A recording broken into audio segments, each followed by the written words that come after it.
الدكتور هشام إبراهيم، دكتوراه واستشاري الأنف والأذن والحنجرة، دكتوراه واستشاري العلاج بالليزر جامعة القاهرة، زمالة الجمعية العالمية للشخير وأمراض النوم، زمالة الجمعية الأوروبية للشخير وأمراض النوم، أستاذ زائر بمستشفى رويال كير العالمي بالخرطوم.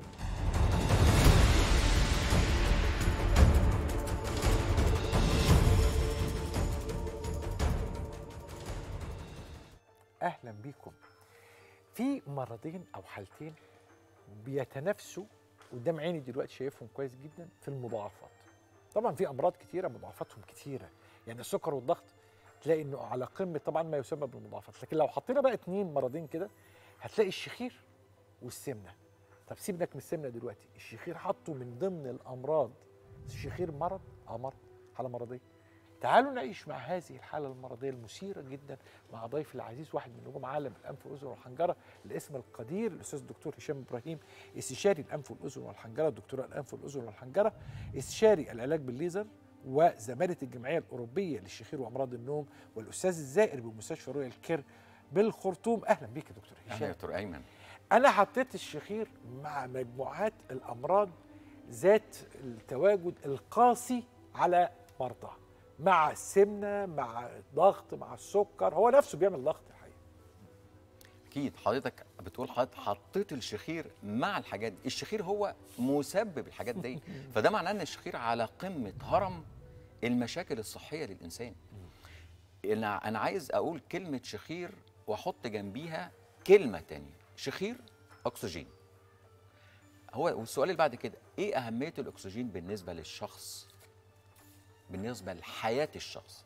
الاكسجين هو حياه الشخص. بمعنى ايه؟ بمعنى ان لو الاكسجين اللي حضرتك بتتنفسه من مناخيرك قل، بمعنى ده بيوصلني ايه؟ بيوصلني ان كل خليه في الجسم بتتاثر بنقص الاكسجين اللي ابتدى يدخل من الانف. عشان كده احنا ما نستسهلش او نفتكر كلمه شخير هي صوت عالي مزعج. ده المسمى البسيط جدا لاي حد ممكن يسمع كلمه شخير او ما يعرفش ما بعد الشخير شكله عامل ازاي. لان الشخير عندنا احنا بنقول دايما الشخير عندنا دايناميك يعني متحرك، يعني بيسرق. يعني ايه بيسرق؟ يعني النهارده انا بطلع صوت، وصوت بعد كده بقى صوت عالي مزعج، بعد كده بقى مزعج جدا للي حواليا وللجيران، بعد كده الصوت المزعج ده ابتدى يحصل خنقه وقفله نفس وتوقف نفس. يعني معنى كده ان يعني الاكسجين اللي ابتدى ب مثلا ال 90 95% عند الشخص الطبيعي نسبه الاكسجين في الدم، بعد كده ممكن يوصل ل 70 و60، ودي في منتهى الخطوره، بتوصلنا لكل المشاكل اللي حضرتك قلتها. ولما بنوصل لها بيبقى صعب جدا ان احنا ممكن نرجع مره تاني، احنا بنوقفها بس. عشان كده موضوع الشخير يساوي عندي حياه، يساوي عندي اكسجين، يساوي عندي كل خليه في الجسم بتتاثر، من اول المخ لغايه اقل خليه ممكن حضرتك الشعر بتاثر، الشعر ضوافر بتاثر، اللي هي الجزء اللي بنقول عليه مهمل في الجسم يعني. طيب هناك اقاويل، عنواننا النهارده اسمه كده هناك اقاويل. اول اقويله من الاقاويل دي انه عمليات الحاجز الانفي يمكن ان تعود مره اخرى. من مبدا والله اللي بيقول المقوله دي او اللي بيردد هذه الاشاعه يعني بقول عليهم دايما هم سذج، بس يحترم سذاجتهم. انه هم اقول لك يعني انا بحترم السذاجه بتاعتهم دي. يقول لك ما انت بتقولوا دايما ان عمليات غضروف الاذن بنخاف لا ترجع تاني، الودن ترجع تاني تتكون، تبدا تتحرك للامام مره اخرى. فهم بيقول لك ان الانف زي الودن، ده تفكيرهم. كويس جدا. غضروف الودن مختلف تماما عن غضروف الانف اللي هو الحاجز الانفي، مختلف تماما. ليه؟ لان غضروف الاذن، ودي نقطه جوهريه جدا جدا في اجابه السؤال بتاع حضرتك، غضروف الاذن انت ما بتشيلش الغضروف كله، انت بتشيل جزء وبتشيل جزء عشان تعمل تجميل للاذن، وممكن الجزء اللي بتشيله يبقى زياده او يبقى قليل، فبيحصل فايبروزس او تليف ممكن يرجع شكل الاذن زي ما كان او يغير من شكلها. انا بتكلم كلام علمي. تمام. اما الغضروف الانف ايه؟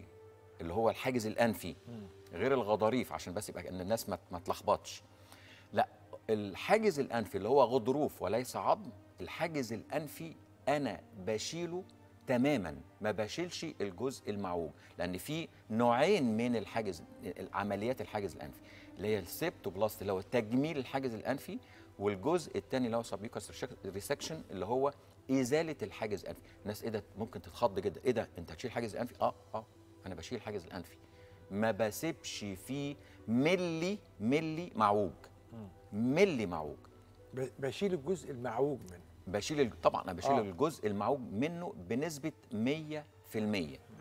عشان كده الجزء المعوج ده لما بيتشال ما بيبقاش فيه اجزاء تانية يحصل فيها تليفات وترجع مره تاني. معايا حضرتك؟ فاهم.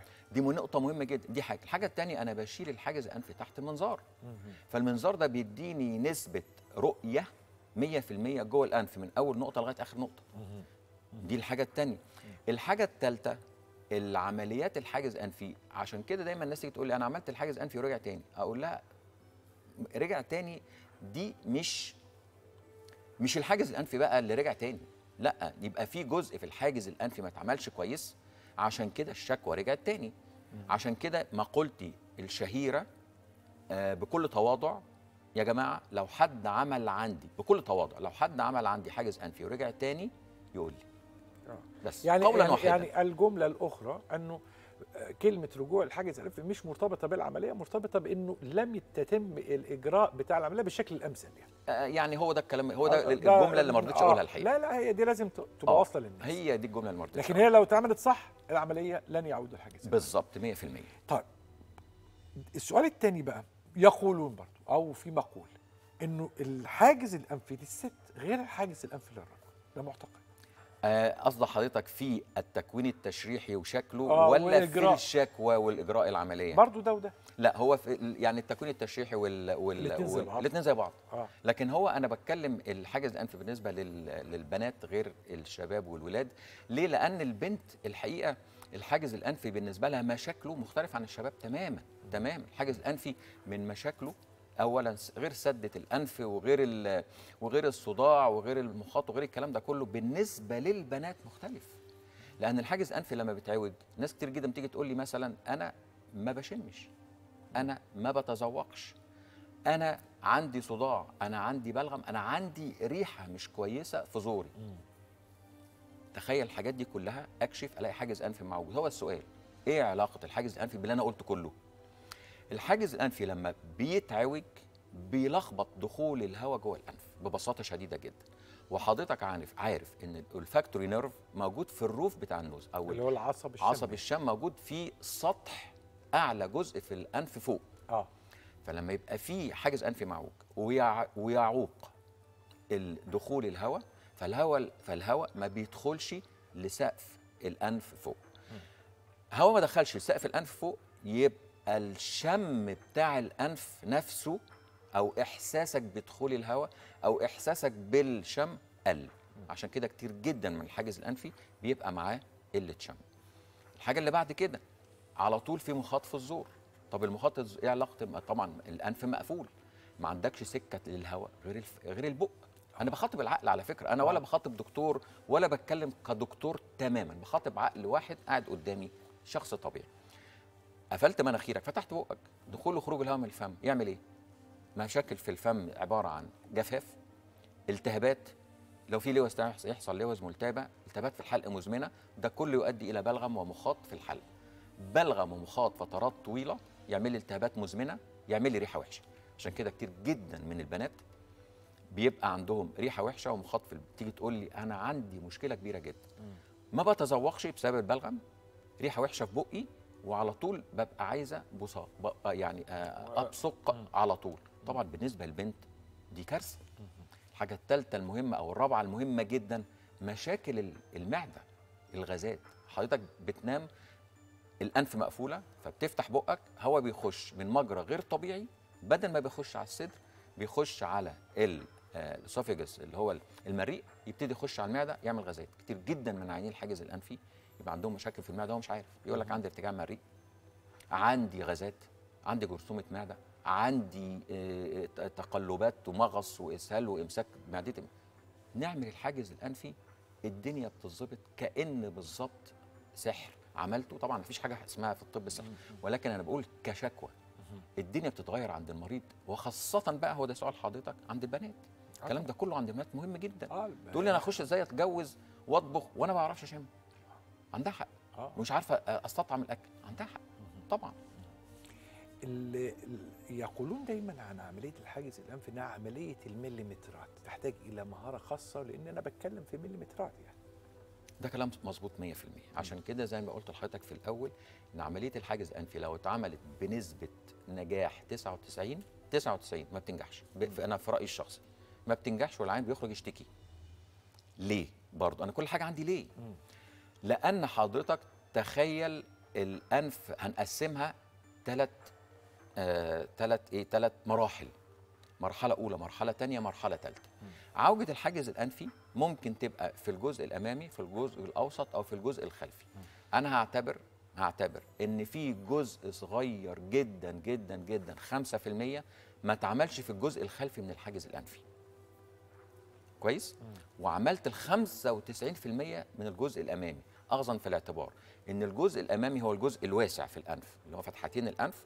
كل ما بتدخل الدنيا بتضيق لغايه ما بتوصل للجزء الاخراني خالص بيبقى ضيق جدا. فالجزء الاخراني ده اصعب جزء في الحاجز الانفي، لان لو ما اتعملش هيفضل في سده في الجزء الخلفي في الحاجز الانفي وكانك ما عملتش حاجه خالص. عشان كده بنقول الحاجز الانفي لو ما اتعملش بنسبه تصحيح. عشان كده دايما انا اما ببص للعيان بعد ما بيجي لي وابص في مناخيره، الحقيقه بتطلع مني جمله عفويه جدا، بقول له مناخيرك مسطره، الحاجز الانفي بتاعك مسطره. يعني لو جبت حاجه وعملتها مسطره هتخش مش هتحس ان في ملي ده بفضل ربنا علينا يعني. مش هتلاقي ملي معوج. وده هو الكي والجمله الذهبيه بتاعت الحاجز الانفي، لازم تعمل بنسبه نجاح 100%. لازم، لانه يعني زي ما عمليه اول اور نان، لما اعملها كويس جدا واحصل على نتائج كويسه جدا، لو سبت اي مشكله هتعود لينا بمشاكل عنيفه جدا. نورت وشرفت. اشكرك يا دكتور عين. ضيفي العزيز واحد من نجوم عالم الانف والاذن والحنجره، الاستاذ الدكتور هشام ابراهيم، استشاري الانف والاذن والحنجره والعلاج بالليزر، وعضو زماله الجمعيه الاوروبيه للشخير وامراض النوم، والاستاذ الزائر بمستشفى رويال كير. ضيفا فوق العاده في الناس الحلوه. خليكم معنا. أنا اسمي دكتورة إنجي محمد إبراهيم، عمري 23 سنة. كانت شكوتي الوحيدة إنه أنا مش بعرف أنام، وكنت دايما لما أجي عايزة أنام كنت دايما بزكم، وكان الأهل عندي دايما يعرفوا إنه خلاص كده إنجي عايزة تنام. كنت دايما بشتكي من موضوع إن أنا مش بعرف أتنفس، وكنت بس مجرد ما بنام خلاص أنا مناخيري بتقفل، فكان الموضوع عندي صعب جدا وكنت بشتكي فيه. يعني من عمري 23 سنة، أنا 23 سنة حقيقي ما شمتش، ما كانش الشم عندي كويس يعني. كان دايما يقولوا لي او شخصوني بمعنى انه حساسيه. وتواصلت مع الدكتور هشام ابراهيم وخدت معاه موعد وجيت. هو مجرد بس ما نظر كده قال لي هو خلاص ده الحاجز الانفي معوج، وعندك الغضاريف عندك كمان لازم يعني هي كبيره لازم تصغريها. فقلت له لا خلاص انت بقى فاهم الموضوع فكده صح. فقال لي رجح لي العمليه يعني، وانا طبعا على طول دخلت فيها لان انا كنت تعبانه جدا من سنتي الاولى لحد 23 سنه كنت حقيقي ما بشمش. جيت بالفعل عملت العمليه، حددت الموعد وجيت قابلت دكتور هشام ابراهيم وقت العمليه، وطمني جدا قبل العمليه وانه الدنيا تمام وكل حاجه وبس. وتم تخديري ونمت، وبعدين هو ما خدش وقت يعني، هو مجرد ساعه وبس. وخلصت العمليه، وبعد ما خلصت العمليه طلعت حط لي الدعامه وقال لي الدعامه دي هتفضل معاكي ل10 ايام. فهو مجرد ما شالها انا بدات اشم. بعدين الدكتور هشام ابراهيم قال لي لا انت كده بتهزري فقلت له لا والله انا بجد شامه. هو جاب لي عطر وحطه لي على ايدي، وبعد ما حطه لي على ايدي قال لي انه شمي وكده. فانا شميته وقلت له انا بالفعل شامه الموضوع يعني، لا انا شامه بجد شامه.